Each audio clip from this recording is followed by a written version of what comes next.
Subscribe and press the bell icon, and never miss any update from Easy Mechanical Engineering. Hello दोस्तों, क्या हाल? सब बढ़िया? सब बढ़िया ही होना चाहिए।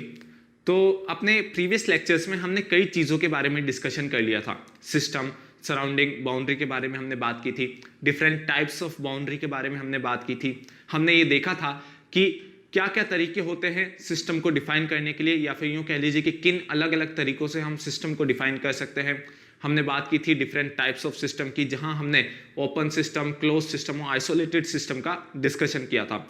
वहां मैंने आप लोगों को यह भी बताया था कि आइसोलेटेड सिस्टम क्लोज सिस्टम का एक स्पेशल केस होता है, और इसी कारण से हम ये कहते हैं कि थर्मोडायनेमिक्स में बेसिकली दो ही तरीके के सिस्टम होते हैं, क्लोज सिस्टम और ओपन सिस्टम। क्योंकि आइसोलेटेड सिस्टम क्लोज सिस्टम का एक स्पेशल केस होता है, इसलिए दो ही तरीके के सिस्टम हम थर्मोडायनेमिक्स में बताते हैं, क्लोज सिस्टम और ओपन सिस्टम। इसके अलावा मैंने आप लोगों को यह भी बताया था कि थर्मोडायनेमिक्स क्या है। हमने ये भी डिस्कस किया था कि थर्मोडायनेमिक्स पढ़ने के पीछे हमारा क्या एम है, यानी कि एम ऑफ स्टडीइंग थर्मोडायनेमिक्स के बारे में हमने बात की थी। अपने प्रीवियस लेक्चर में, यानी कि लेक्चर नंबर 3 में, मैंने आप लोगों से ये डिस्कस किया था कि थर्मोडायनेमिक्स को हम कितने डिफरेंट तरीकों से पढ़ सकते हैं, यानी कि different ways of studying thermodynamics के बारे में हमने डिस्कशन किया था, जहां हमने मैक्रोस्कोपिक पॉइंट ऑफ व्यू और माइक्रोस्कोपिक पॉइंट ऑफ व्यू के बारे में बात की थी, यानी कि मैक्रोस्कोपिक अप्रोच और माइक्रोस्कोपिक अप्रोच के बारे में बात की थी। तो इतना सब कुछ हमने अपने प्रीवियस लेक्चर्स में डिस्कस कर लिया था। अगर आपने प्रीवियस तीनों लेक्चर्स मेरे नहीं देखे हैं तो डिस्क्रिप्शन में मैंने थर्मोडायनेमिक्स प्लेलिस्ट का लिंक दिया है। उस लिंक पे अगर आप क्लिक करेंगे तो आप थर्मोडायनेमिक्स प्लेलिस्ट पे पहुंच जाएंगे और वहां आपको तीनों लेक्चर्स मेरे सीक्वेंस में मिल जाएंगे। तो अगर आपने मेरे प्रीवियस तीनों लेक्चर्स नहीं देखे हैं तो आप डिस्क्रिप्शन में थर्मोडायनेमिक्स प्लेलिस्ट की लिंक पे क्लिक करके मेरे तीनों लेक्चर्स देख सकते हैं। ठीक है, तो अभी तक हमने काफी कुछ अच्छा डिस्कशन कर लिया था। आज के इस लेक्चर में हम बात करने वाले हैं प्योर सब्सटेंस की। प्रीवियस लेक्चर से इसका कोई कनेक्शन नहीं है, तो अगर आप डायरेक्ट मेरा ये लेक्चर देख रहे हैं प्योर सब्सटेंस का, तो आप डायरेक्ट देख सकते हैं, कोई दिक्कत वाली बात नहीं है। और अगर किसी ने मेरे प्रीवियस तीनों लेक्चर्स देखे हैं और उसमें किसी को कोई तकलीफ है तो कमेंट सेक्शन में आप लेक्चर नंबर डाल के अपनी प्रॉब्लम को लिख सकते हैं। फॉर एग्जांपल, जैसे लेक्चर नंबर 1 में आपको कोई प्रॉब्लम है तो लिख दीजिए लेक्चर नंबर 1, और क्या प्रॉब्लम है आपकी वो लिख दीजिए। ठीक है, तो कमेंट सेक्शन में आप इस तरीके से लिख सकते हैं। किसी भी वीडियो के कमेंट सेक्शन में आप किसी भी वीडियो का, किसी भी लेक्चर की प्रॉब्लम आप मेरे से शेयर कर सकते हैं और मैं जल्दी से जल्दी उसको रिप्लाई देने की कोशिश करूंगा। ठीक है, तो वापस आते हैं टॉपिक पे। आज के लेक्चर में हम बात करने वाले हैं प्योर सब्सटेंस के बारे में। पहले मैं प्योर सब्सटेंस के साथ थर्मोडायनेमिक प्रॉपर्टीज भी जोड़ने वाला था, तो इस लेक्चर में प्योर सब्सटेंस के बाद थर्मोडायनेमिक प्रॉपर्टीज भी बनाने वाला था, लेकिन लेक्चर काफी ज्यादा लंबा हो जाता, लगभग 3 से 3.5 घंटे का हो जाता, इसलिए थर्मोडायनेमिक प्रॉपर्टीज वाला सेक्शन मैंने नहीं समझाया है इस लेक्चर में। इस लेक्चर में खाली हम बात करेंगे प्योर सब्सटेंस के बारे में। थर्मोडायनेमिक प्रॉपर्टीज के बारे में, थर्मोडायनेमिक प्रॉपर्टीज के इंपॉर्टेंट पॉइंट्स के बारे में हम बात करेंगे नेक्स्ट लेक्चर में, और वो काफ़ी अच्छा और काफ़ी लंबा लेक्चर आपको वो देखने को मिलेगा, क्योंकि काफ़ी अच्छा डिस्कशन हम वहाँ करेंगे थर्मोडायनेमिक प्रॉपर्टीज़ के बारे में, क्योंकि हमको प्रॉपर्टीज़ को समझना काफ़ी ज़्यादा ज़रूरी है। ठीक है, तो आज के इस लेक्चर में खाली हम बात करेंगे प्योर सब्सटेंस के बारे में। तो ये लेक्चर मेरे प्रीवियस लेक्चर से छोटा हो सकता है, कोई दिक्कत वाली बात नहीं है। नेक्स्ट लेक्चर में हम थर्मोडायनेमिक प्रॉपर्टीज़ के बारे में बात करेंगे, इस लेक्चर में नहीं करेंगे। ठीक है, तो यहाँ हम बात करेंगे खाली प्योर सब्सटेंसेस के बारे में। प्योर सब्सटेंस क्या होता है ये मैं आपको यहां बताऊंगा, क्योंकि हम बात कर रहे हैं बेसिक कंसेप्ट्स की, तो सिर्फ हम बेसिक स्ट्रक्चर देखेंगे प्योर सब्सटेंस का। हम ये बात करेंगे कि प्योर सब्सटेंस क्या होता है, खाली मैं आपको इंट्रोडक्शन दूंगा।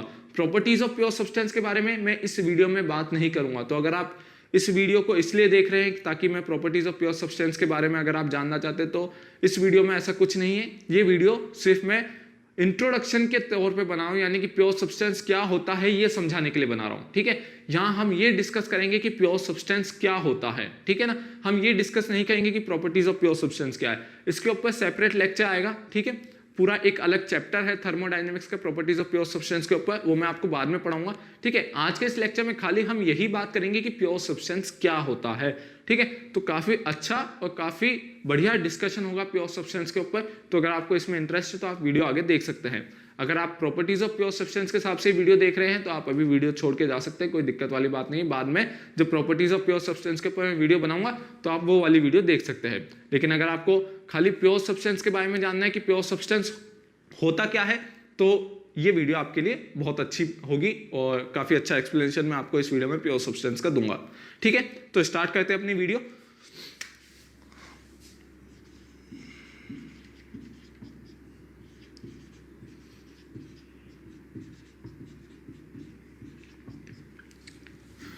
तो प्योर सब्सटेंस क्या होता है? किसी भी सब्सटेंस को हम प्योर सब्सटेंस तब कहते हैं जब थ्रू आउट द सब्सटेंस उसकी केमिकल कंपोजिशन सेम हो और थ्रू आउट द सब्सटेंस उसमें केमिकल एग्रीगेशन सेम हो। वापस बता देता हूं, किसी भी सब्सटेंस को हम प्योर सब्सटेंस तब कहते हैं जब थ्रू आउट द सब्सटेंस यानी कि पूरे सब्सटेंस में केमिकल कंपोजिशन सेम हो और पूरे के पूरे सब्सटेंस में केमिकल एग्रीगेशन सेम हो। ठीक है, थ्रू आउट द सब्सटेंस अगर केमिकल कंपोजिशन सेम है यानी कि पूरे के पूरे सब्सटेंस में केमिकल कंपोजिशन सेम है और पूरे के पूरे सब्सटेंस में केमिकल एग्रीगेशन सेम है, ठीक है, तो ऐसे सब्सटेंसेस को हम प्योर सब्सटेंस कहते हैं। ठीक है ना, तो a substance is said to be pure substance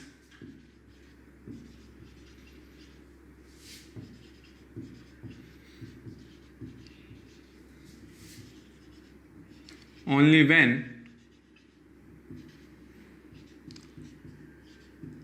it is homogeneous in chemical composition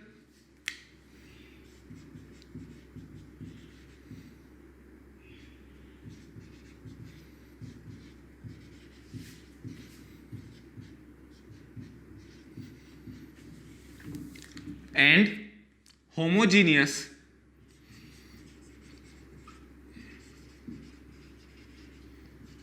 in chemical aggregation।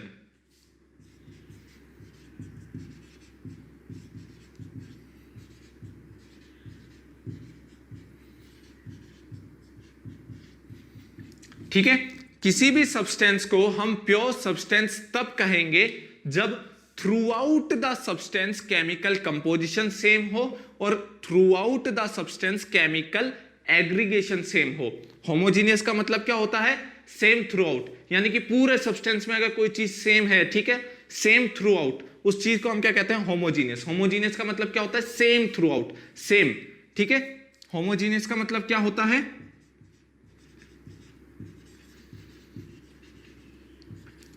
Same through out.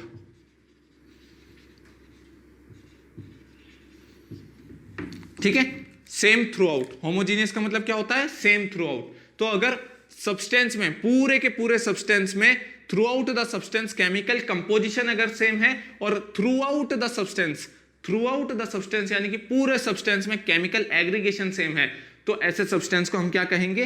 Pure substance कहेंगे। किसी भी सब्सटेंस को प्योर सब्सटेंस होने के लिए इन दोनों कंडीशंस को एक साथ सेटिस्फाई करना होगा। ठीक है, मान लीजिए कोई ऐसा सब्सटेंस है हमारे पास जिसमें थ्रू आउट द सब्सटेंस, पूरे सब्सटेंस में केमिकल कंपोजिशन तो सेम है लेकिन पूरे सब्सटेंस में केमिकल एग्रीगेशन सेम नहीं है, तो वो सब्सटेंस प्योर सब्सटेंस नहीं कहलाएगा। ऐसे ही फॉर एग्जांपल अगर हमारे पास कोई सब्सटेंस है जिसमें थ्रू आउट द सब्सटेंस यानी कि पूरे के पूरे सब्सटेंस में केमिकल एग्रीगेशन तो सेम है लेकिन केमिकल कंपोजिशन सेम नहीं है, तो वैसा सब्सटेंस भी प्योर सब्सटेंस नहीं कहलाएगा। कोई भी सब्सटेंस प्योर सब्सटेंस जब ही होगा जब इन दोनों कंडीशंस को वो एक साथ सेटिस्फाई करेगा। ठीक है, कोई भी सब्सटेंस प्योर सब्सटेंस जब ही होगा जब थ्रू आउट द सब्सटेंस उसमें केमिकल कंपोजिशन भी सेम होगी और केमिकल एग्रीगेशन भी सेम होगी। ठीक है, throughout the substance chemical composition भी सेम होनी चाहिए और थ्रू आउट द सब्सटेंस पूरे के पूरे सब्सटेंस में केमिकल एग्रीगेशन भी सेम होनी चाहिए। ठीक है, एग्रीगेशन का मतलब क्या होता है? बॉन्डिंग। ठीक है, एग्रीगेशन का मतलब होता है बॉन्डिंग। अगर through out the substance bonding same है तो इसका मतलब through out the substance chemical aggregation same है। अभी आपको समझ में आ जाएगा, कोई दिक्कत वाली बात नहीं है। केमिकल कंपोजिशन क्या है, केमिकल एग्रीगेशन क्या है, किस तरीके से हम चेक करते हैं, वो अभी मैं आपको 3 डिफरेंट केसेस लेके समझाऊंगा। ठीक है, तो कोई भी सब्सटेंस प्योर सब्सटेंस कब होगा? जब थ्रू आउट द सब्सटेंस उसमें केमिकल कंपोजिशन सेम होगी और throughout the substance chemical aggregation same होगी। तो ध्यान रखिएगा, ये दोनों कंडीशंस एक साथ सेटिस्फाई होनी चाहिए और तभी सब्सटेंस प्योर सब्सटेंस होगा। अगर एक भी कंडीशन वायलेट कर रही है तो सब्सटेंस प्योर सब्सटेंस नहीं होगा। ठीक है, तो अब हम 3 डिफरेंट केसेस ले लेते हैं। हर केस में मैं एक सिस्टम लूंगा और फिर हम एनालाइज करते हैं कि कौन सा सिस्टम प्योर सब्सटेंस है। ठीक है, केस 1,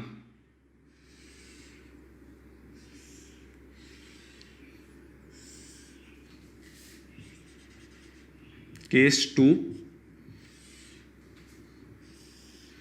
3 डिफरेंट केसेस ले रहा हूं और तीनों केसेस में डिफरेंट डिफरेंट सिस्टम ले रहा हूं मैं।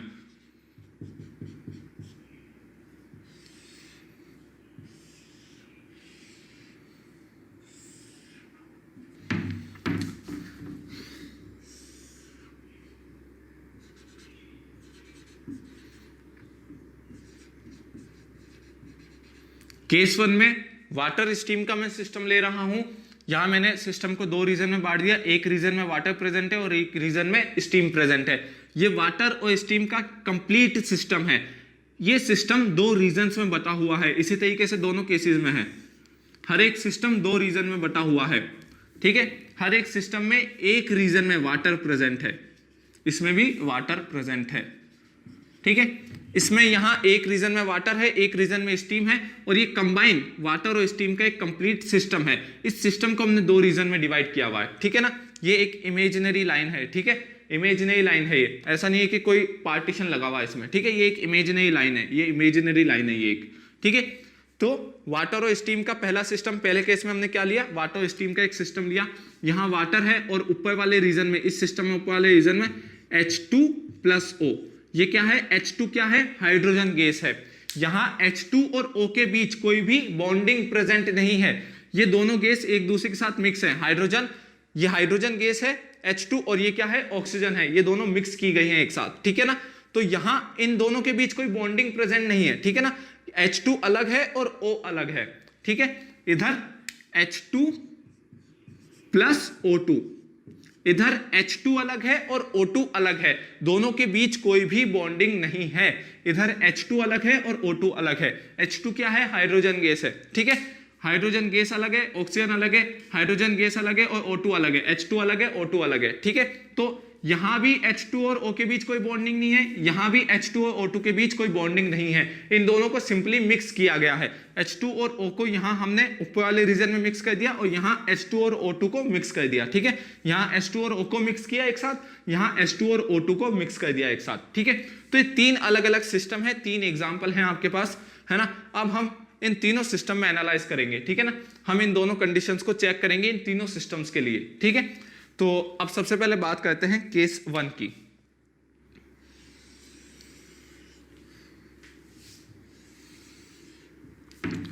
हमें कौन कौन सी कंडीशन चेक करनी है, हमें यह देखना है कि पूरे के पूरे सिस्टम में केमिकल कंपोजिशन सेम होनी चाहिए और पूरे के पूरे सिस्टम में केमिकल एग्रीगेशन सेम होनी चाहिए। 2 कंडीशंस के लिए हमें चेक करना है, केमिकल कंपोजिशन के लिए हमें चेक करना है और केमिकल एग्रीगेशन के लिए हमें चेक करना है। ठीक है, तो हर एक सिस्टम को हम इन्हीं दोनों कंडीशंस के थ्रू एनालाइज करेंगे, दोनों कंडीशंस अप्लाई करके देखेंगे। हम पहले चेक करेंगे हर एक सिस्टम में कि केमिकल कंपोजिशन सेम है क्या पूरे के पूरे सिस्टम में, फिर चेक करेंगे कि केमिकल एग्रीगेशन सेम है क्या पूरे के पूरे सिस्टम में।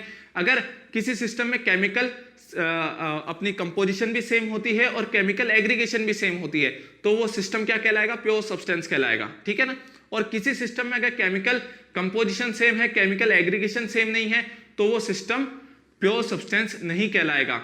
और ऐसा भी कुछ हो सकता है कि किसी सिस्टम में केमिकल एग्रीगेशन सेम हो, केमिकल कंपोजिशन सेम ना हो, तो भी वो सिस्टम प्योर सब्सटेंस नहीं कहलाएगा। ठीक है ना, तो यहां हमने 3 अलग अलग सिस्टम लिए हैं। अब हम पहली कंडीशन अप्लाई करके देखेंगे, पहली कंडीशन को चेक करेंगे। ठीक है, तो केस 1 में हम पहली कंडीशन को चेक करने जा रहे हैं। हमें देखना है कि इस पूरे सिस्टम में केमिकल कंपोजिशन सेम है कि नहीं है।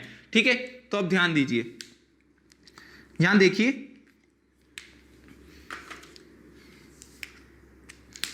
वाटर का केमिकल फॉर्मूला क्या होता है, H2O। वाटर का केमिकल फॉर्मूला क्या होता है, H2O। ठीक है, वाटर का केमिकल फॉर्मूला क्या होता है, H2O। स्टीम क्या है, वाटर की गैसियस फॉर्म है। स्टीम क्या है, वाटर की गैसियस फॉर्म है। तो स्टीम का फॉर्मूला भी क्या होगा, स्टीम का केमिकल फॉर्मूला भी क्या होगा, H2O। स्टीम क्या है, वाटर की गैसियस फॉर्म है, तो स्टीम का केमिकल फॉर्मूला भी क्या होगा, H2O। वाटर का केमिकल फॉर्मूला क्या है, H2O। अब हमें क्या करना है, सबसे पहले केमिकल कंपोजिशन के लिए चेक करना है। हमें ये चेक करना है कि इस सिस्टम में through out the system chemical composition same है या नहीं। अब देखिए यहां वाटर में देखिए 2 हाइड्रोजन है, वाटर में देखिए 2 हाइड्रोजन है और 1 ऑक्सीजन है, ठीक है। स्टीम में देखिए, वाटर के लिए हमने देख लिया, स्टीम में देखिए 2 हाइड्रोजन है 1 ऑक्सीजन है, ठीक है। वाटर में देखिए 2 हाइड्रोजन है 1 ऑक्सीजन है, स्टीम में देखिए 2 हाइड्रोजन है 1 ऑक्सीजन है। तो केमिकल कंपोजिशन क्या है? सेम है। केमिकल कंपोजिशन क्या है? सेम है, ठीक है। केमिकल कंपोजिशन क्या है?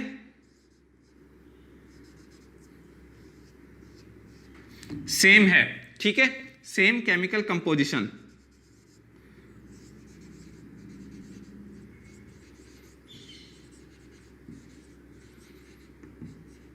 यानी कि हमारी फर्स्ट कंडीशन हो रही है सेटिस्फाई। अब सेकंड कंडीशन क्या है हमारी?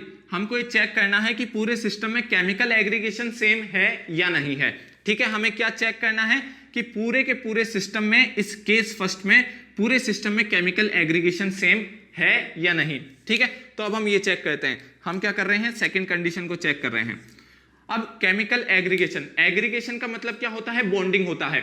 अगर पूरे सिस्टम में बॉन्डिंग सेम है, ठीक है, एटम्स के बीच जो बॉन्डिंग है वो सेम है अगर, तो क्या होगा? एग्रीगेशन भी सेम होगा, ठीक है। अगर बॉन्डिंग सेम है तो एग्रीगेशन भी सेम होगा। केमिकल एग्रीगेशन का मतलब क्या होता है? एग्रीगेशन का मतलब होता है बॉन्डिंग। तो हमें ये चेक करना है कि किस तरीके से एटम्स के बीच बॉन्डिंग हो रही है। अब वाटर के अंदर ध्यान दीजिए, 2 हाइड्रोजन एटम 1 ऑक्सीजन एटम के साथ बॉन्ड हो रहे हैं, ठीक है। वाटर के अंदर 2 हाइड्रोजन एटम 1 ऑक्सीजन एटम के साथ बॉन्ड हो रहे हैं। वाटर के अंदर 2 हाइड्रोजन एटम्स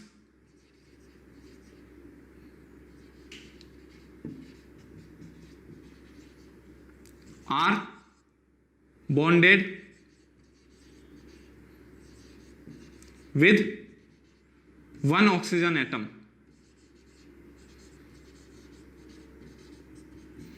ठीक है। 2 हाइड्रोजन एटम्स 1 ऑक्सीजन एटम के साथ बॉन्ड हो रहे हैं वाटर के केस में। स्टीम के केस में देखिए 2 हाइड्रोजन एटम्स 1 ऑक्सीजन एटम के साथ बॉन्ड हो रहे हैं, ठीक है। 2 हाइड्रोजन एटम्स 1 ऑक्सीजन एटम के साथ बॉन्ड बना रहे हैं। तो बॉन्डिंग वाटर के अंदर भी सेम है और स्टीम के अंदर भी सेम है। दोनों ही रीजन्स में बॉन्डिंग सेम है। देखिए वाटर के अंदर भी 2 हाइड्रोजन एटम्स 1 ऑक्सीजन एटम के साथ बॉन्ड बना रहे हैं और स्टीम के अंदर भी 2 हाइड्रोजन एटम्स 1 ऑक्सीजन एटम के साथ बॉन्ड बना रहे हैं, ठीक है। तो इसका मतलब बॉन्डिंग सेम है। इसमें भी 2 हाइड्रोजन एटम्स 1 ऑक्सीजन एटम के साथ बॉन्ड बना रहे हैं और इसमें भी 2 हाइड्रोजन एटम्स 1 ऑक्सीजन एटम के साथ बॉन्ड बना रहे हैं, ठीक है। तो bonding through out the system क्या है? सेम है। यहां मैं स्टीम के लिए नहीं लिख रहा हूं क्योंकि स्टीम के लिए भी सेम बॉन्डिंग है, क्योंकि यहां स्पेस कम है इस वजह से। तो स्टीम के अंदर भी 2 हाइड्रोजन एटम्स 1 ऑक्सीजन एटम के साथ बॉन्ड बना रहे हैं और वाटर के अंदर भी 2 हाइड्रोजन एटम्स 1 ऑक्सीजन एटम के साथ बॉन्ड बना रहे हैं। इसका मतलब थ्रू आउट द सिस्टम पूरे के पूरे सिस्टम में बॉन्डिंग सेम है। बॉन्डिंग सेम है इसका मतलब एग्रीगेशन सेम है, यानी कि through out the system chemical aggregation भी सेम है, यानी कि सेम केमिकल एग्रीगेशन। तो कंडीशन 2 भी क्या हो गई? सेटिस्फाई हो गई। कंडीशन 2 भी क्या हो गई? सेटिस्फाई हो गई। Same chemical aggregation.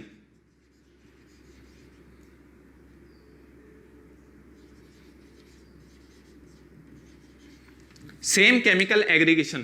तो केस 1 यानी कि स्टीम वाटर का जो ये हमारा सिस्टम है ये क्या है? प्योर सब्सटेंस है, क्योंकि throughout the system chemical composition भी सेम है और throughout the system chemical aggregation भी सेम है। और throughout the system chemical composition same है, throughout the system chemical aggregation same है। तो इसलिए ये जो सिस्टम है स्टीम वाटर का, जो ये सिस्टम है ये क्या है? प्योर सब्सटेंस है। स्टीम वाटर का जो ये सिस्टम है ये क्या है? प्योर सब्सटेंस है। तो ये क्या है? हमारा प्योर सब्सटेंस है। यहां इसको मिटा के मैं लिख देता हूं, ठीक है।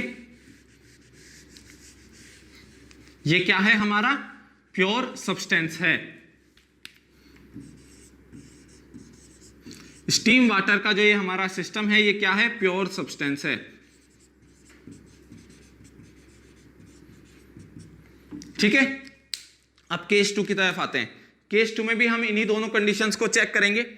देखिए अब वाटर का केमिकल फॉर्मूला क्या होता है, H2O।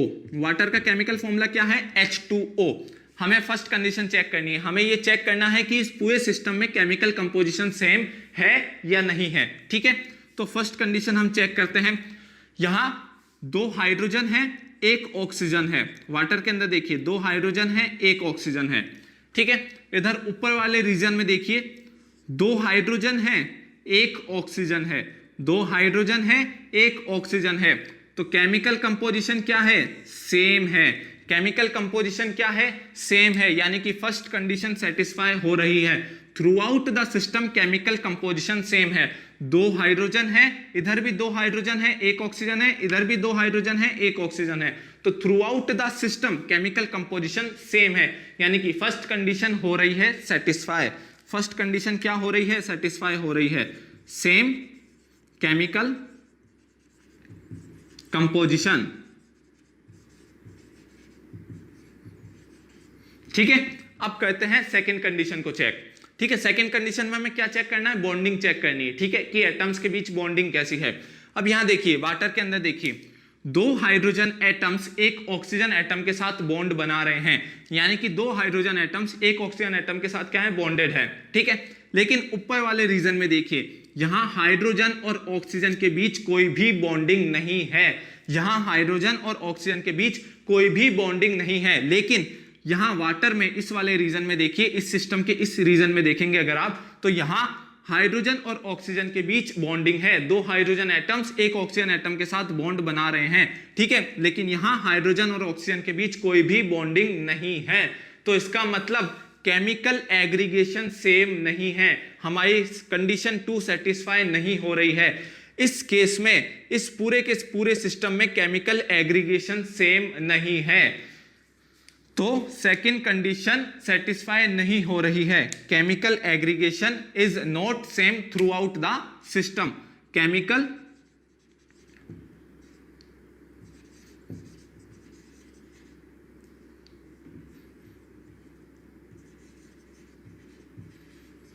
Aggregation is not same through out the system. ठीक है, इस पूरे सिस्टम में केमिकल एग्रीगेशन सेम नहीं है। यहां तो हाइड्रोजन एटम्स ऑक्सीजन एटम के साथ बॉन्ड हो रहे हैं, ठीक है, लेकिन यहां हाइड्रोजन और ऑक्सीजन के बीच कोई भी बॉन्डिंग नहीं है। तो इसका मतलब बॉन्डिंग सेम नहीं है तो एग्रीगेशन सेम नहीं है। इस वजह से chemical aggregation through out the का सिस्टम सेम नहीं है, लेकिन chemical composition through out the system same है। लेकिन अब ध्यान दीजिए, यहां chemical composition through out the system same है, लेकिन through out the system chemical aggregation same नहीं है, तो ये सिस्टम हमारा प्योर सब्सटेंस नहीं है।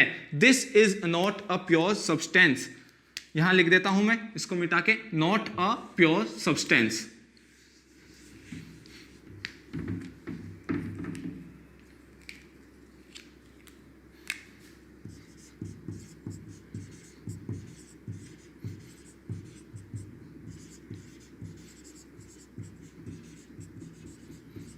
ठीक है, this system is not a pure substance. क्यों? क्योंकि यहां केमिकल कंपोजिशन तो सेम थी लेकिन केमिकल एग्रीगेशन सेम नहीं थी। दोनों कंडीशंस एक साथ सेटिस्फाई होनी चाहिए, लेकिन यहां दोनों कंडीशंस एक साथ सेटिस्फाई नहीं हो रही थी, इसलिए ये जो सिस्टम है ये प्योर सब्सटेंस नहीं है। अब आते हैं केस नंबर 3 पे। यहां देखिए, यहां भी हमको दोनों कंडीशंस चेक करनी है। कंडीशन फर्स्ट चेक करते हैं। सबसे पहले हमें देखना है कि chemical composition through out the system same है या नहीं। वाटर का केमिकल फॉर्मूला क्या होता है, H2O। ठीक है, वाटर का केमिकल फॉर्मूला क्या होता है, H2O।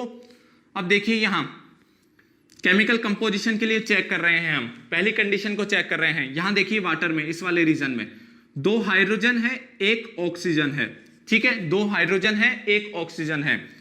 ऊपर वाले रीजन में देखिए 2 हाइड्रोजन है 2 ऑक्सीजन है, 2 हाइड्रोजन है 2 ऑक्सीजन है, यानी कि 1:1। तो यहां देखिए केमिकल कंपोजिशन सेम नहीं है। यहां देखिए केमिकल कंपोजिशन सेम नहीं है। यहां 2 हाइड्रोजन है 1 ऑक्सीजन है, लेकिन यहां दो हाइड्रोजन है और 2 ही ऑक्सीजन है। तो chemical composition through out the system same नहीं है, तो पहली ही कंडीशन सेटिस्फाई नहीं हो रही है, तो डायरेक्टली हम ये कह सकते हैं कि ये सिस्टम प्योर सब्सटेंस नहीं है।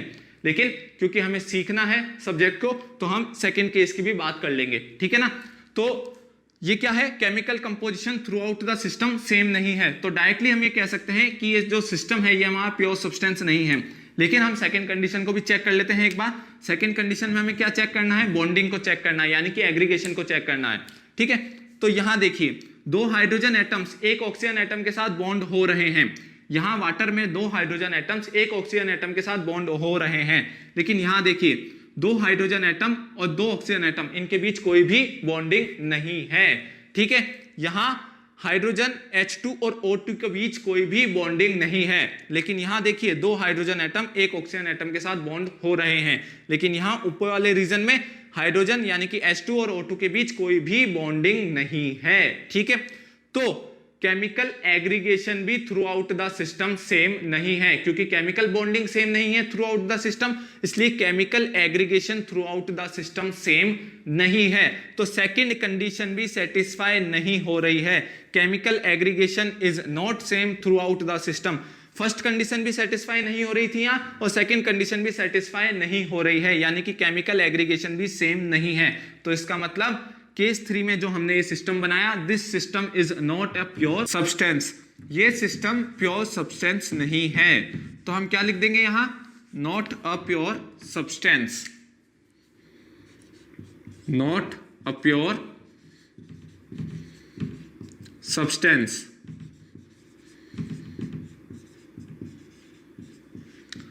तो इन तीनों केसेस में से केस 2 और केस 3 के अंदर जो सिस्टम हमने कंसीडर किए थे वो प्योर सब्सटेंस नहीं है। सिर्फ केस 1 में जो हमने सिस्टम कंसीडर किया था, यानी कि स्टीम वाटर का जो हमारा सिस्टम था, वो प्योर सब्सटेंस है। तो अब हम इसी के ऊपर ध्यान देंगे और कुछ इंपॉर्टेंट पॉइंट्स डिस्कस करेंगे, ठीक है ना। तो केस 2 और केस 3 में जो दोनों सिस्टम हमने कंसीडर किए थे वो प्योर सब्सटेंस नहीं है। तो अब हमारा जो फोकस है वो केस 1 में जो हमने सिस्टम कंसीडर किया था उस पे है, क्योंकि ये प्योर सब्सटेंस है। तो अब हम इस पे ध्यान देते हैं, ठीक है ना, और कुछ इंपॉर्टेंट पॉइंट्स डिस्कस करते हैं इससे रिलेटेड। अब यहां ध्यान दीजिए, वाटर क्या है, लिक्विड है, स्टीम क्या है, गैस है, ठीक है। वाटर लिक्विड है, स्टीम क्या है, गैस है। अगर यहां ध्यान से देखिए, ये जो वाटर है ये मैटर का एक लिक्विड फॉर्म है, ठीक है ना, यानी कि वाटर किसको शो कर रहा है, मैटर के लिक्विड फेस को शो कर रहा है। स्टीम किसको शो कर रहा है, मैटर के गैसियस फेस को शो कर रहा है, ठीक है। वाटर किसको शो कर रहा है, लिक्विड फेस को, मैटर के लिक्विड फेस को शो कर रहा है वाटर, और स्टीम किसको शो कर रहा है, मैटर के गैसियस फेस को शो कर रहा है स्टीम।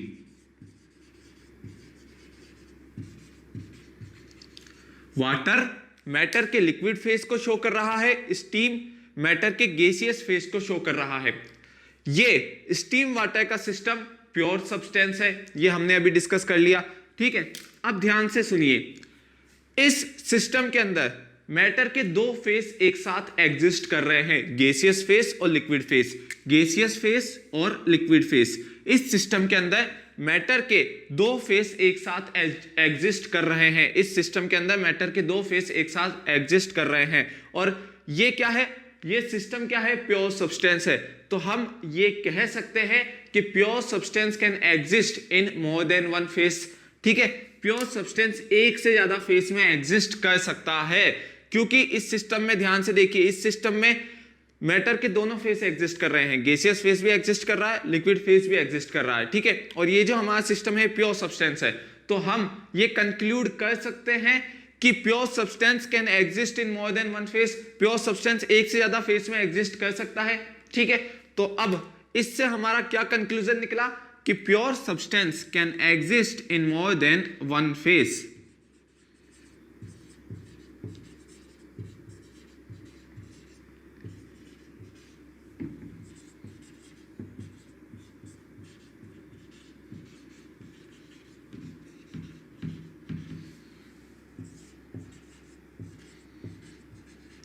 क्योंकि यहां हमें मैटर के दो फेसेस देखने को मिल रहे हैं, गैसियस फेस भी देखने को मिल रहा है, लिक्विड फेस भी देखने को मिल रहा है। वाटर क्या है, मैटर के लिक्विड फेस को शो कर रहा है। स्टीम क्या है, मैटर के गैसियस फेस को शो कर रहा है। और ये स्टीम वाटर का ये जो सिस्टम है ये क्या है, प्योर सब्सटेंस है। तो इस सिस्टम के अंदर गैसियस फेस और लिक्विड फेस एक साथ एग्जिस्ट कर रहे हैं और ये सिस्टम प्योर सब्सटेंस है, इसलिए हम ये कह रहे हैं कि pure substance can exist in more than one face. ठीक है ना, प्योर सब्सटेंस एक से ज्यादा फेस में एग्जिस्ट कर सकता है। ठीक है, अब हम बात करते हैं एक और एग्जांपल की, जिसमें हम लेंगे ड्राई एयर और मॉइस्ट एयर। ठीक है, तो इस एग्जांपल से भी आपको समझ में आ जाएगा थोड़ा सा, और कुछ कंक्लूजन्स भी निकालेंगे हम उस एग्जांपल से, ड्राई एयर और मॉइस्ट एयर के एग्जांपल से। ठीक है, तो अब मैं ड्राई एयर और मॉइस्ट एयर का एग्जांपल ले रहा हूं। ठीक है, ड्राई एयर क्या होती है,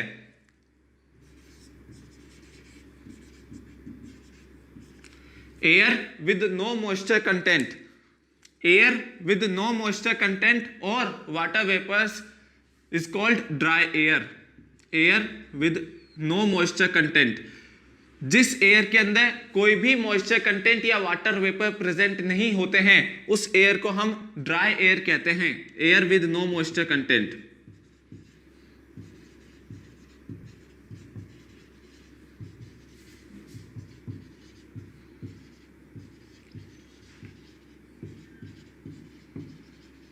ठीक है, air with no moisture content और water vapours is called dry air. और मॉइस्ट एयर क्या होती है,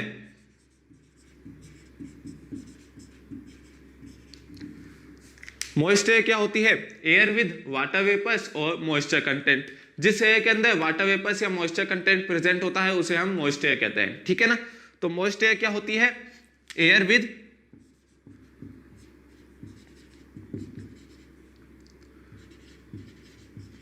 वाटर वेपर और मॉइस्चर कंटेंट।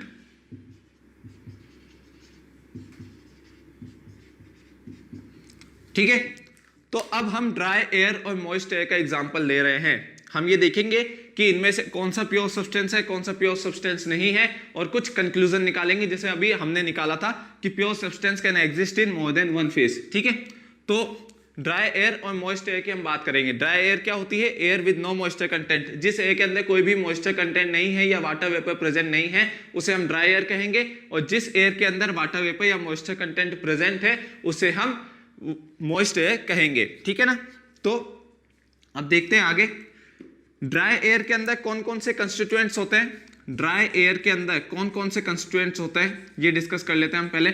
ड्राई एयर के अंदर आपको N2 यानी कि नाइट्रोजन N2 मिल जाएगा, O2 मिल जाएगा, CO2 मिल जाएगा। ठीक है, इनर्ट गैसेस होंगी कुछ। ठीक है, ये ड्राई एयर के कंस्टिट्यूएंट्स है। मॉइस्ट एयर के कौन कौन से कंस्टिट्यूएंट्स होते हैं,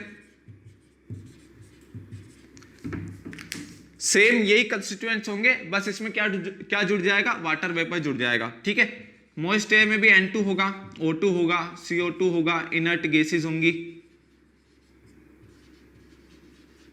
और वाटर वेपर्स होंगे।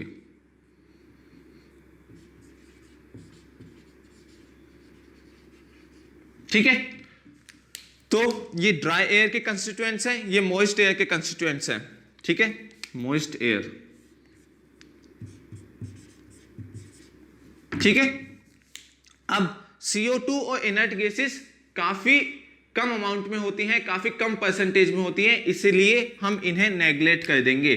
ठीक है, ये काफी कम परसेंटेज में प्रेजेंट होती हैं, काफी कम अमाउंट में प्रेजेंट होती है, इसलिए CO2 और इनर्ट गैसेस को हम नेग्लेक्ट कर देंगे। CO2 और इनर्ट गैसेस को हम क्या कर देंगे, नेग्लेक्ट कर देंगे, क्योंकि ये काफी कम अमाउंट में प्रेजेंट होती हैं। ठीक है, इसी तरीके से इधर भी हम CO2 और इनर्ट गैसेस को क्या कर देंगे, नेग्लेक्ट कर देंगे। ठीक है, क्योंकि ये काफी कम अमाउंट में, काफी कम परसेंटेज में प्रेजेंट होती है, नेग्लिजिबल परसेंटेज होती है इनकी, CO2 और इनर्ट गैसेस की। ठीक है, तो अब हम बात करेंगे सबसे पहले ड्राई एयर की। ड्राई एयर के कंस्टिट्यूएंट्स कौन कौन से, N2 और O2। CO2 और इनर्ट गैसेस को हम क्या कर रहे हैं, नेग्लेक्ट कर रहे हैं। ठीक है ना, तो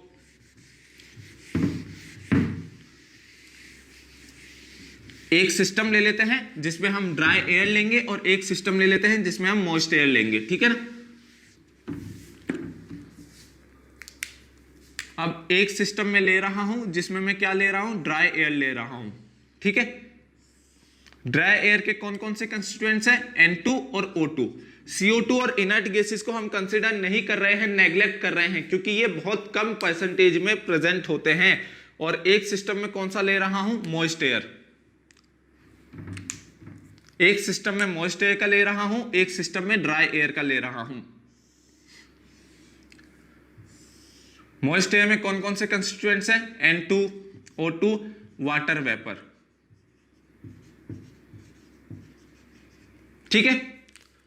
ये जो सिस्टम है ये कौन सा है, ड्राई एयर का सिस्टम है, ठीक है ना। तो सबसे पहले इस सिस्टम को एनालाइज करते हैं। इस सिस्टम के लिए हम दोनों कंडीशंस चेक करेंगे कि इस सिस्टम में through out the system chemical composition same होनी चाहिए और इस सिस्टम में through out the system chemical aggregation same होनी चाहिए। ये हम चेक करेंगे कि है कि नहीं। थ्रू आउट द सिस्टम अगर केमिकल कंपोजिशन सेम होगी, थ्रू आउट द सिस्टम अगर केमिकल एग्रीगेशन सेम होगी, तो ये सिस्टम क्या होगा, हमारा प्योर सब्सटेंस होगा। अगर through out the system chemical composition same नहीं है या केमिकल एग्रीगेशन सेम नहीं है, तो ये सिस्टम हमारा प्योर सब्सटेंस नहीं होगा, ठीक है ना। तो हमें दोनों कंडीशन चेक करनी है, जैसे अभी हमने पिछले तीनों केसेस में की थी। तीनों सिस्टम हमने अलग अलग केस में एक एक सिस्टम लिया था और तीनों केसेस में हमने क्या की थी, दोनों कंडीशन चेक की थी। पहली कंडीशन ये कि थ्रू आउट द सिस्टम हमें केमिकल कंपोजिशन चेक करनी थी और दूसरी कंडीशन में थ्रू आउट द सिस्टम हमें केमिकल एग्रीगेशन चेक करनी थी, ठीक है ना। तो इसी तरीके से हम इन दोनों सिस्टम्स में भी केमिकल कंपोजिशन और केमिकल एग्रीगेशन चेक करेंगे कि through out the system chemical composition same है या नहीं, या through out the system chemical aggregation same है या नहीं, ठीक है। तो सबसे पहले बात करते हैं इस सिस्टम की जिसमें ड्राई एयर प्रेजेंट है। तो अब इस सिस्टम की तरफ ध्यान दीजिए। इस सिस्टम में थ्रू आउट द सिस्टम, इस सिस्टम में through out the system N2 और O2 सेम अमाउंट में प्रेजेंट है, यानी कि in the form of percentage by mass N2 77% present है और O2 23% प्रेजेंट है, ठीक है। In the form of percentage by mass N2 तो 77% है और O2 23% है। तो थ्रू आउट द सिस्टम, इस सिस्टम में कहीं भी आप देखेंगे तो N2 77% ही होगा और O2 23% ही होगा, ठीक है। ये मैं बता रहा हूं बाय मास, ठीक है ना। तो N2 77% ही होगा through out the system, O2 23% ही होगा थ्रू आउट द सिस्टम, ठीक है। ऐसा तो नहीं है कि O2 24% प्रेजेंट होगा कहीं इस सिस्टम के किसी एक रीजन में O2 25% है और N2 75% है, ऐसा तो नहीं है, ठीक है। थ्रू आउट द सिस्टम, इस पूरे के पूरे सिस्टम में N2 77% होगा, O2 23% होगा। इस सिस्टम के किसी भी रीजन में अगर आप देखेंगे तो N2 आपको 77% ही मिलेगा और O2 23% ही मिलेगा, ठीक है ना। तो थ्रू आउट द सिस्टम किसी भी रीजन में आप देख लीजिए N2 77% ही होगा और O2 23% ही होगा। ऐसा तो नहीं होगा कि through out the system N2 75% है और O2 25% है, ऐसा तो नहीं होगा। पूरे के पूरे सिस्टम में through out the system N2 77% ही होगा और O2 23% ही होगा। तो हम ये कह सकते हैं कि through out the system composition same है, केमिकल कंपोजिशन सेम है। हम ये कह सकते हैं कि through out the system chemical composition same है। तो पहली कंडीशन सेटिस्फाई हो जाती है। पहली कंडीशन क्या हो जाती है, सेटिस्फाई हो जाती है। पहली कंडीशन क्या थी, chemical composition, same chemical composition through out the system,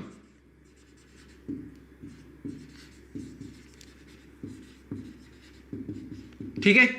through out the system, इस पूरे के पूरे सिस्टम में केमिकल कंपोजिशन सेम है, तो पहली कंडीशन सेटिस्फाई हो जाती है। कैसे सेम है, थ्रू आउट द सिस्टम, इस सिस्टम के किसी भी रीजन में आप देख लीजिए N2 आपको 77% ही मिलेगा और O2 23% ही मिलेगा, ठीक है। ऐसा तो नहीं है कि इस सिस्टम में कहीं आपको 74% N2 मिल रहा है, कहीं आपको O2 26% मिल रहा है, कहीं आपको 75% N2 मिल रहा है, कहीं आपको O2 25% मिल रहा है, ऐसा नहीं है, ठीक है। इस पूरे के पूरे सिस्टम में N2 77% होगा, O2 23% होगा। इसलिए हम ये कह रहे हैं कि chemical composition through out the system same है, ठीक है। Chemical composition through out the system same है।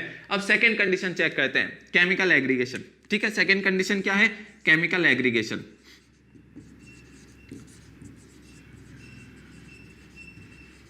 हमको क्या चेक करना है कि through out the system chemical aggregation same है या नहीं। यानी कि एग्रीगेशन का मतलब क्या है, बॉन्डिंग है, यानी कि bonding through out the system same है या नहीं। अब इस पूरे के पूरे सिस्टम में N2 और O2 के बीच कोई भी बॉन्डिंग प्रेजेंट नहीं है, ठीक है। इस पूरे के पूरे सिस्टम में N2 और O2 के बीच कोई भी बॉन्डिंग प्रेजेंट नहीं है, N2 और O2 के बीच कोई बॉन्डिंग नहीं है। ऐसा तो नहीं होगा कि इस सिस्टम में किसी रीजन में N2 और O2 के बीच हमको बॉन्डिंग मिल रही है, ठीक है, ऐसा बिल्कुल भी नहीं होगा, ठीक है ना। N2 और O2 के बीच कोई भी बॉन्डिंग प्रेजेंट नहीं है थ्रू आउट द सिस्टम, इसका मतलब बॉन्डिंग सेम है, ठीक है, bonding through out the system same है, यानी कि यहां कोई भी बॉन्डिंग प्रेजेंट नहीं है, ठीक है। ऐसा तो नहीं हो रहा है कि कहीं किसी रीजन में N2 और O2 के बीच बॉन्डिंग प्रेजेंट है, कहीं किसी रीजन में N2 और O2 के बीच बॉन्डिंग है ही नहीं, तो ऐसा बिल्कुल भी नहीं हो रहा है, ठीक है। Throughout the system bonding है ही नहीं। अगर बॉन्डिंग होती तो throughout the system bonding होनी चाहिए थी केमिकल एग्रीगेशन सेम होने के लिए। अब यहाँ बॉन्डिंग प्रेजेंट ही नहीं है N2 और O2 के बीच, तो थ्रू आउट द सिस्टम अगर केमिकल एग्रीगेशन सेम है तो इसका मतलब क्या होना चाहिए कि through out the system N2 और O2 के बीच कोई भी बॉन्डिंग प्रेजेंट नहीं होनी चाहिए, ठीक है, क्योंकि N2 और O2 के बीच कोई भी बॉन्डिंग प्रेजेंट नहीं है और throughout the system N2 और O2 के बीच हमें कोई भी बॉन्डिंग देखने को नहीं मिल रही है, इसलिए हम ये कहेंगे कि chemical aggregation through out the system same है, ठीक है। ऐसा नहीं है बिल्कुल भी कि N2 और O2 के बीच किसी रीजन में बॉन्डिंग देखने को मिल रही है, किसी रीजन में हमें N2 और O2 के बीच बॉन्डिंग देखने को नहीं मिल रही है, ठीक है, ऐसा बिल्कुल भी नहीं है। N2 और O2 के बीच throughout the system bonding ही प्रेजेंट नहीं है, तो throughout the system same है, ऐसा नहीं है कि कहीं बॉन्डिंग प्रेजेंट है कहीं नहीं है, इसलिए हम ये कह रहे हैं कि chemical aggregation through out the system same है, ठीक है। तो throughout the system chemical aggregation भी सेम है, तो हम क्या कहेंगे, ये दोनों कंडीशन सेटिस्फाई हो रही हैं, तो हम क्या कह सकते हैं कि ये जो ड्राई एयर का हमारा सिस्टम है, ये जो सिस्टम है ड्राई एयर का, वो क्या है, प्योर सब्सटेंस है, यानी कि ड्राई एयर हमारी क्या है, प्योर सब्सटेंस है। ड्राई एयर क्या है, प्योर सब्सटेंस है। ड्राई एयर क्या है, प्योर सब्सटेंस है।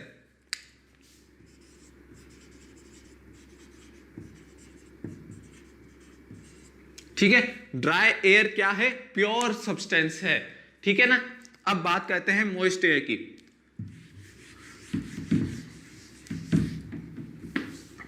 ठीक है, हमको यहां से क्या पता चला, क्योंकि throughout the system chemical composition same है, केमिकल एग्रीगेशन सेम है, इसलिए हम क्या कह सकते हैं कि थ्रू आउट द सिस्टम अगर ये दोनों कंडीशन सेटिस्फाई कर रही हैं तो हम क्या कह सकते हैं कि ड्राई एयर क्या है, प्योर सब्सटेंस है।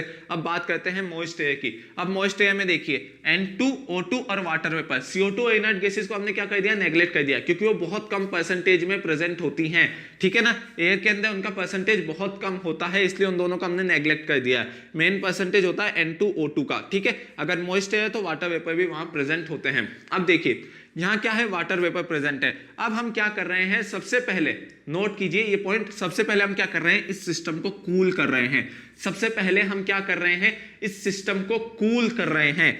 जब हम इस सिस्टम को कूल करेंगे तो ये जो वाटर वेपर्स हैं ये क्या हो जाएंगे, कंडेंस हो जाएंगे, और ये वाटर वेपर्स किस फॉर्म में कन्वर्ट हो जाएंगे, वाटर में कन्वर्ट हो जाएंगे, ठीक है। ये वाटर वेपर्स वाटर में कन्वर्ट हो जाएंगे, कंडेंस होके वाटर वेपर्स नीचे बैठ जाएंगे और वाटर में कन्वर्ट हो जाएंगे।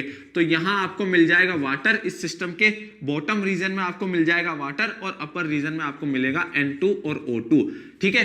हम क्या कर रहे हैं, वापस बता देता हूं कि इस सिस्टम को कंडेंस कर रहे हैं। जब हम इस सिस्टम को, सॉरी कंडेंस नहीं कर रहे हैं, इस सिस्टम को कूल कर रहे हैं। इस सिस्टम को क्या कर रहे हैं, कूल कर रहे हैं। जब हम इस सिस्टम को कूल करेंगे तो वाटर वेपर्स क्या हो जाएंगे, कंडेंस हो जाएंगे। सिस्टम को जब हम कूल करेंगे तो वाटर वेपर कंडेंस हो जाएंगे और किस में कन्वर्ट हो जाएंगे, वाटर में कन्वर्ट हो जाएंगे। तो ये क्या होंगे, वाटर वेपर्स क्या होंगे, कंडेंस होकर नीचे बैठ जाएंगे, ठीक है, इस सिस्टम के बॉटम रीजन में बैठ जाएंगे। किसके रूप में, वाटर के रूप में। तो यहां बॉटम रीजन में इस सिस्टम के हमें क्या मिल जाएगा, वाटर मिल जाएगा, और ऊपर हमको N2 और O2 ये गैसेस मिल जाएंगी, ठीक है ना। ऊपर हमको N2, O2 ये गैसेस मिल जाएंगी और नीचे हमें क्या मिल जाएगा, वाटर मिल जाएगा। क्यों, क्योंकि हम क्या कर रहे हैं, इस सिस्टम को कूल कर रहे हैं, और कूल करने से वाटर वेपर्स क्या हो जाएंगे, कंडेंस हो जाएंगे। फॉर एग्जांपल, जब आप फ्रिज में से कोई एकदम चिल्ड बोतल बाहर निकाल के रूम में रखते हैं तो कुछ समय बाद आप देखते हैं कि उस बोतल के ऊपर वाटर ड्रॉपलेट्स आपको दिख रही हैं। तो होता क्या है कि हमारी एनवायरनमेंट में जो एयर मौजूद है उसके अंदर क्या होता है, मॉइस्चर कंटेंट होता है, मॉइस्ट एयर होती है वो, ठीक है ना। तो उसके अंदर वाटर वेपर्स प्रेजेंट होते हैं। तो जैसे ही आप बोतल को बाहर निकाल के रूम में रखते हैं तो उस बोतल की जो कोल्ड सरफेस है उसके कांटेक्ट में आती है एयर, और एयर के अंदर जो वाटर वेपर्स प्रेजेंट है वो उस बोतल की कांटेक्ट में आके क्या हो जाते हैं, वाटर ड्रॉपलेट्स में कन्वर्ट हो जाते हैं। वाटर वेपर्स जो प्रेजेंट है एयर के अंदर, तो उस बोतल की कोल्ड सरफेस के कांटेक्ट में आते हैं, वो वाटर वेपर्स कंडेंस हो जाते हैं और कंडेंस होकर वाटर ड्रॉपलेट्स में कन्वर्ट हो जाते हैं। सेम यही हो रहा है यहाँ। क्या कर रहे हैं हम, इस सिस्टम को कूल कर रहे हैं, कूल करने की वजह से वाटर वेपर्स किस में कन्वर्ट हो रहे हैं, वाटर में कन्वर्ट हो रहे हैं, क्योंकि ये क्या हो रहा है, कंडेंस हो जा रहे हैं। वाटर वेपर्स क्या हो रहे हैं, कूल करने से, इस सिस्टम को कूल करने से वाटर वेपर्स क्या हो रहे हैं, कंडेंस हो रहे हैं। ठीक है, तो क्या था, इनिशियली ये वाटर वेपर्स एयर के साथ एसोसिएटेड थे। ठीक है, इनिशियली ये वाटर वेपर्स एयर के साथ एसोसिएटेड थे। ठीक है, जब हमने इस सिस्टम को कूल किया तो ये वाटर वेपर्स क्या हो गए, वाटर के रूप में कन्वर्ट होके एयर से सेपरेट हो गए। ये वाटर वेपर्स क्या हो गए, वाटर के रूप में कन्वर्ट होके एयर से सेपरेट हो गए। तो अब यहां देखिए, इस सिस्टम के अंदर वाटर का केमिकल फॉर्मूला क्या होता है, H2O। ठीक है, अब इस सिस्टम के अंदर देखिए केमिकल कंपोजिशन सेम है या नहीं। सबसे पहली कंडीशन, यहां देखिए 2 हाइड्रोजन है, 1 ऑक्सीजन है। हम क्या चेक कर रहे हैं, केमिकल कंपोजिशन के लिए चेक कर रहे हैं। इधर देखिए 2 नाइट्रोजन है, 2 ऑक्सीजन है, 1:1, तो केमिकल कंपोजिशन सेम नहीं है।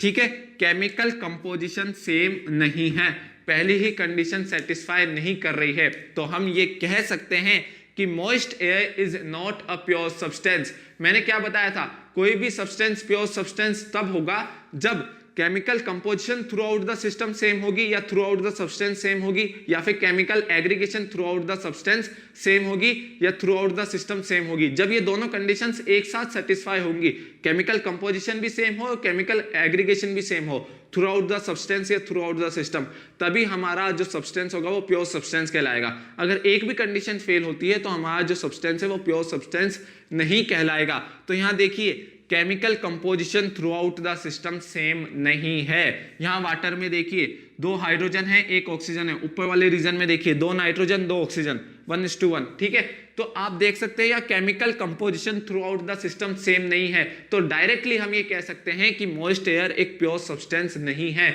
Moist air is not a pure substance, dry air is a pure substance. ठीक है, इसको ध्यान रख लीजिएगा, ड्राई एयर प्योर सब्सटेंस है, moist air is not a pure substance, क्योंकि मॉइस्ट एयर में through out the system chemical composition same नहीं है। Moist air is not a pure substance, not a pure substance. ठीक है, moist air is not a pure substance. आप chemical aggregation के लिए भी चेक कर सकते हैं। यहां देखिए बॉन्डिंग देखिए, 2 हाइड्रोजन एटम्स ऑक्सीजन के साथ बॉन्ड बना रहे हैं। ठीक है, लेकिन यहां नाइट्रोजन और N2 और O2 के बीच कोई भी बॉन्डिंग प्रेजेंट नहीं है। यहां hydrogen atoms, 2 hydrogen atoms 1 oxygen atom के साथ बॉन्ड बना रहे हैं, लेकिन यहां N2 और O2 के बीच कोई भी बॉन्डिंग प्रेजेंट नहीं है। तो हम ये भी कह सकते हैं कि केमिकल एग्रीगेशन भी through out the system same नहीं है। तो डायरेक्टली हम ये कह सकते हैं कि moist air is not a pure substance, moist air pure substance नहीं है। अब यहां एक कंक्लूजन और निकाल लेते हैं, जिन सब्सटेंसेस को हम कंडेंसेशन के द्वारा सेपरेट कर सकते हैं वो कभी भी प्योर सब्सटेंस नहीं होते। ठीक है, यहां देखिए हमने क्या किया, कंडेंसेशन से वाटर वेपर्स को वाटर में कन्वर्ट किया, वाटर को क्या किया, एयर से सेपरेट कर लिया। कंडेंसेशन के थ्रू हमने वाटर को एयर से सेपरेट कर लिया। तो जिन सब्सटेंसेस को हम कंडेंसेशन के थ्रू सेपरेट कर सकते हैं वो कभी भी प्योर सब्सटेंस नहीं होते हैं। नोट कर लीजिए इस पॉइंट को, जिन सब्सटेंसेस को हम कंडेंसेशन के थ्रू सेपरेट कर सकते हैं वो कभी भी प्योर सब्सटेंस नहीं होते हैं। ठीक है, ये बहुत इंपॉर्टेंट पॉइंट है। क्या क्या हमने डिस्कस किया, ड्राई एयर एक प्योर सब्सटेंस है, मॉइस्ट एयर एक प्योर सब्सटेंस नहीं है, और जिन सब्सटेंसेस को हम कंडेंसेशन के थ्रू सेपरेट कर सकते हैं वो कभी भी प्योर सब्सटेंस नहीं होते हैं। ठीक है, तो ये था आज का हमारा टॉपिक। अगर आपको इसके अंदर कोई क्वेरी हो तो आप कमेंट सेक्शन में लिख सकते हैं, और अगर आपने यहाँ तक वीडियो देखी है, अगर आपको वीडियो समझ में आई है तो प्लीज़ वीडियो को लाइक ज़रूर कीजिएगा, चैनल को सब्सक्राइब कीजिएगा और वीडियो को अपने दोस्तों के साथ शेयर ज़रूर कीजिएगा। तब तक के लिए थैंक यू।